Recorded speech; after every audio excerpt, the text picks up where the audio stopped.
yatim karena bapaknya gugur di medan perang, baik melawan Belanda dan melawan Jepang. Inilah pengorbanan. Maka kepada pemerintah yang menjadi pemimpin bangsa sekarang ini, hati-hati. Negara Kesatuan Republik Indonesia didirikan di atas aliran darah, di atas cucuran air mata bangsa Indonesia. Maka yang menjadi pemimpin bangsa ini hendaknya hati-hati, jangan sampai mengkhianati pahlawan-pahlawan kita yang gugur dalam medan perang, yang ingin mewujudkan suatu negara yang sejahtera, negara yang aman, negara yang dipimpin oleh pemimpin-pemimpin yang adil, bukan pemimpin-pemimpin yang serakah. Inilah keinginan pahlawan-pahlawan kita ini. Alhamdulillah kepada seluruh pimpinan masjid Baitul Ikhsan, saya sekali lagi ucapkan terima kasih atas segala pengorbanannya. Mari umat Islam ini supaya menjadi umat yang mandiri, bukan umat yang dipermainkan oleh orang-orang yang berduit. Pemimpin masjid jangan dari pemimpin-pemimpin yang diatur oleh orang-orang yang berduit, karena pemimpin masjidnya tidak punya duit. Oleh sebab itu, malam ini saya serukan kepada seluruh jamaah Masjid Baitul Ikhsan supaya saudara siap-siap untuk berkorban untuk membiayai Islam, agar Islam ini tidak menjadi pengemis, supaya Islam, umat Islam dan kiai-kiainya tidak menjadi pengemis. Maka umat Islam harus siap untuk membiayai Islam. Kalau umat Islam siap membiayai Islam, insya Allah Islam akan jaya. Tidak usah terlalu sulit. Kita tahu hari Jumat hari yang dihormati oleh Allah, hari yang dimuliakan oleh Allah. Inna yawmal jum'ati sayyidul ayyam. Hari Jumat hari yang mulia dan dimuliakan oleh Allah. Kalau ingin menjadi orang yang mulia, muliakan apa yang dimuliakan oleh Allah. Kalau ingin menjadi orang yang terhormat, hormatilah apa yang dihormati oleh Allah, di antaranya hari Jumat. Khususnya para perokok-perokok, hormati hari Jumat. Begitu Anda masuk hari Jumat subuh, hari ini hari Jumat, saya berhenti merokok sampai besok pagi, Sabtu pagi. Uang rokok saya untuk Masjid Baitul Ikhsan. Ini saja. Apa artinya sudah merokok, puasa merokok 1 hari aja? Berkorban, tidak merokok 1 hari. Uang rokoknya kasih Masjid Baitul Ikhsan. Kalau tiap orang yang Jumat masuk ke masjid ini bawa duit seharga rokok, saya kira masjid ini mau mengundang kiai siapapun untuk ngaji di masjid ini tidak kekurangan biaya. Kalau perlu mengundang kiai dari Mesir, ongkosin pesawatnya supaya ngaji di sini, tidak usah sampai ke situ. Ibu-ibu harus siap untuk membiayai masjid, membiayai Islam. Ibu tiap hari belanja, saya yakin pasti ada sisanya.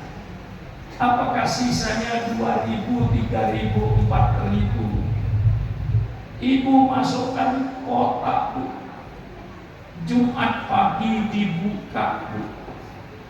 Kalau tiap hari 5.000 ibu menyimpan, Jumat pagi 35.000, Bu. Subhanallah. Titipkan sama suaminya, Pak, ini 20.000 masukkan ke terowongan masjid untuk nanti saya di kuburan, karena saya pasti saya kembali ke kuburan. Di kuburan sudah tidak ada yang membela, suami tidak, istri tidak, anak tidak, saya sendirian di kuburan.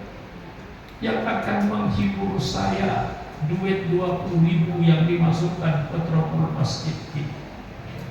15.000-nya siapkan setiap ada majelis taklim, ibu biayai, kasihkan 15.000 itu ke majelis taklim, majelis zikir. Saya yakin kalau Islam mau berkorban membiayai Islam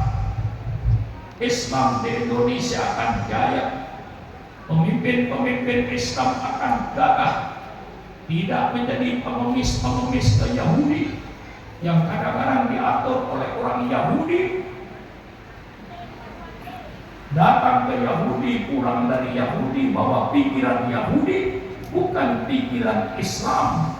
Ini terjadi di Indonesia ini. Karena apa? Karena pemimpin-pemimpin yang nggak punya duit. Orang Islam tidak mau membiayai Islam. Maka sekarang dalam halal bihalal ini saya bangkitkan agar Islam siap untuk membiayai Islam.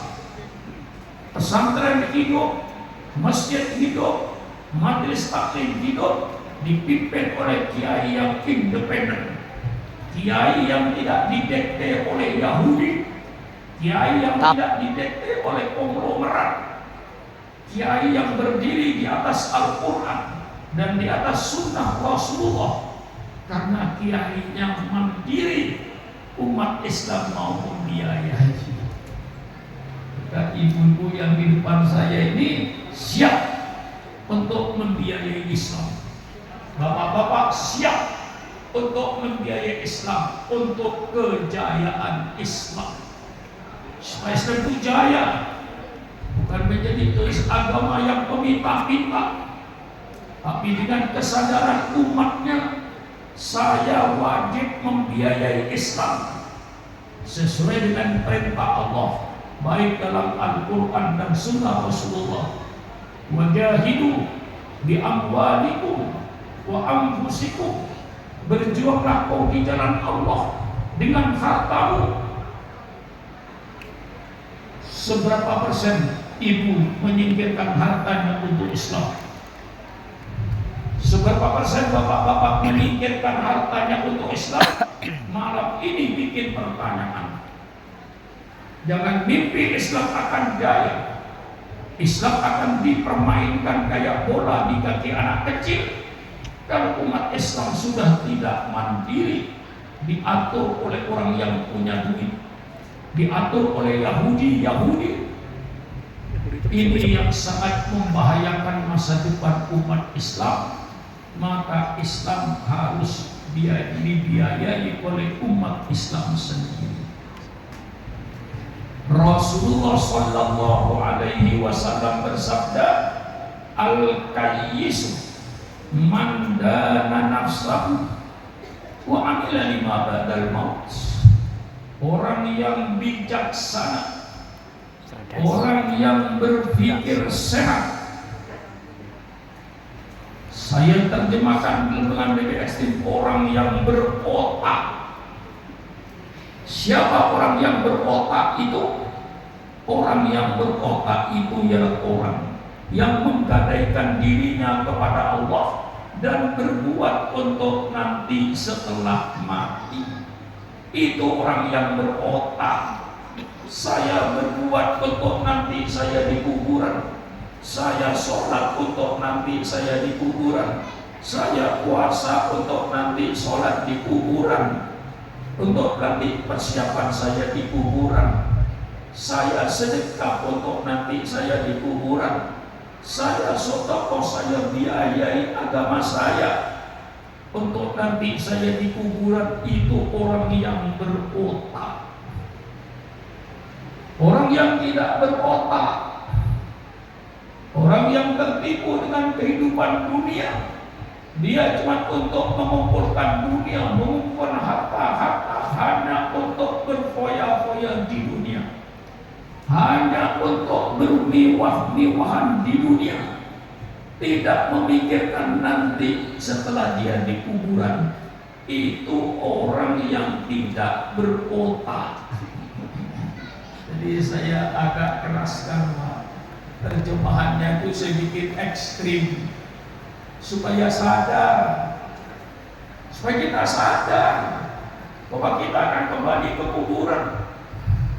Pada saat di kuburan apa?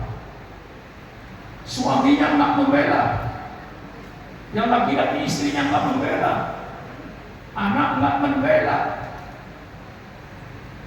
Akan tersenyum ibu di liang kubur dengan sedekahnya, dengan amalnya. Apalagi sebenarnya tiap minggu saya wajib membiayai Islam lewat masjid, lewat pesantren, lewat majelis taklim, lewat majelis zikir.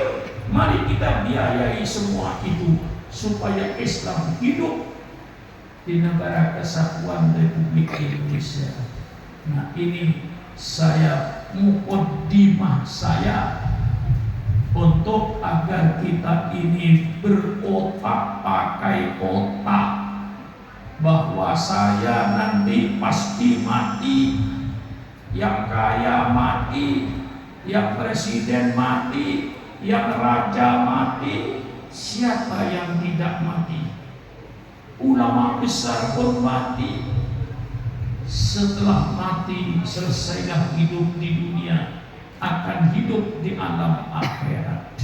Orang yang berotak, orang yang memikir bagaimana saya hidup di akhirat, itu yang punya otak.